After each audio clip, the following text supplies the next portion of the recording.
Hello everyone, dear students of class 10th. I welcome you all to our learning platform Molding Minds. Students, today we have English worksheet number 25 and your class is 10th as I mentioned earlier.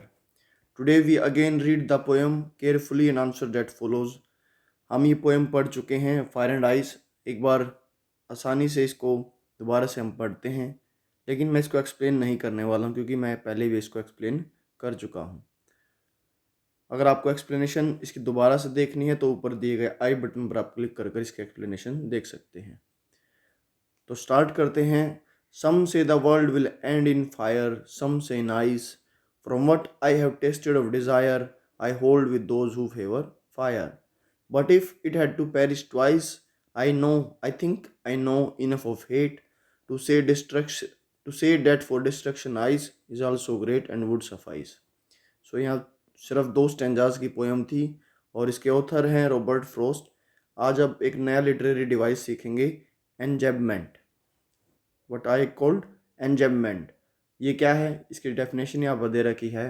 The running over of a sentence और a phrase from one poetic line to the next without terminal punctuation are called enjambment. Means जब कोई एक sentence, कोई एक phrase और उसके साथ वो दूसरी लाइन के साथ वो ऐड होता है बगैर उसमें कोई पंक्चुएशन मार्क ऐड हुए, तो वहाँ पर हम बोलते हैं कि एंजेबमेंट का यूज़ हुआ है.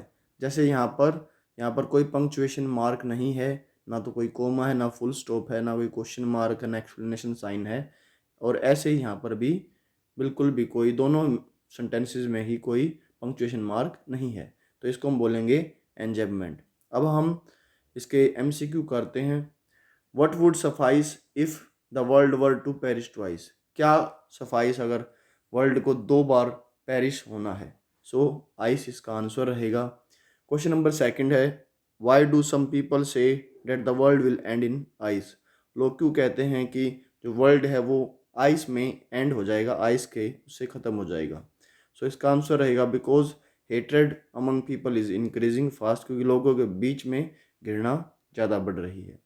क्वेश्चन नंबर 4, थर्ड और फोर्थ को एक बार पढ़ते हैं, उसके आंसर्स मैं एक साथ आपको दूसरी स्लाइड पर आपको बताता हूँ. From Frost present two contrasting ideas that lead to world's end what message does he want to convey. 2 contrasting means opposite ideas Robert Frost ने इस पोएम में दिखाए हैं, तो क्या मैसेज वो देना चाहते हैं. क्वेश्चन नंबर 4 है, if it had to perish twice, justify the statement giving reason for the poet's prediction about the world's end. अगर पेरिश 2 बार ख़त्म होना इस दुनिया को, तो आपको ये इस स्टेटमेंट को जस्टिफाई करना है, स्थापित करना है. पोइट की प्रिडिक्शन जो उसने की है वर्ल्ड के एंड के लिए, उन्होंने ऐसा क्यों कहा है. तो इनके दोनों के आंसर्स आप इस स्लाइड पर देख सकते हैं. तो यहाँ पर आप इस स्लाइड पर आंसर देख सकते हैं. Fire and ice is a symbolic poem by Robert Frost.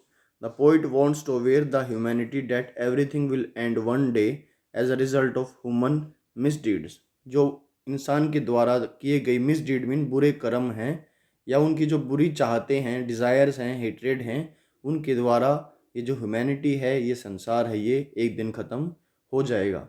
The poet says that both fire and ice are destructive. Fire of violent desires will put the world to an end. और ऐसा वो बोल रहे हैं. Answer number 4 है, according to the poet the world will end due to the fire which symbolise desire. But if the world had to end twice then it will be due to the hatred symbolised by ice. The poet feels that there is enough hatred in the world that is spreading among the people. Last में full stop लगाएंगे. According to the poet कहते हैं कि जो world है वो fire means desire से, हमारी जो इच्छाएं हैं उनसे ख़त्म हो जाएगा. अगर वर्ल्ड को 2 बार अगर ख़त्म होना है, तो उसके लिए उन्होंने सिंबल यूज़ किया है आइस, और जो कि हेट्रेड को दिखाता है कि हेट्रेड भी हमारे इस संसार को ख़त्म करने के लिए इनफ है, और क्योंकि ये हमारे अंदर बहुत जल्दी फैल रही है. तो यहाँ पर हमारी आज की छोटी सी सिंपल सी वर्कशीट ख़त्म होती है. And if you find this video helpful for you then hit the like button, subscribe our channel, hit the notification bell, share with friends and keep watching and supporting our channel Molding Minds. जय हिंद, जय भारत. मिलते हैं आप सबसे अगली video में.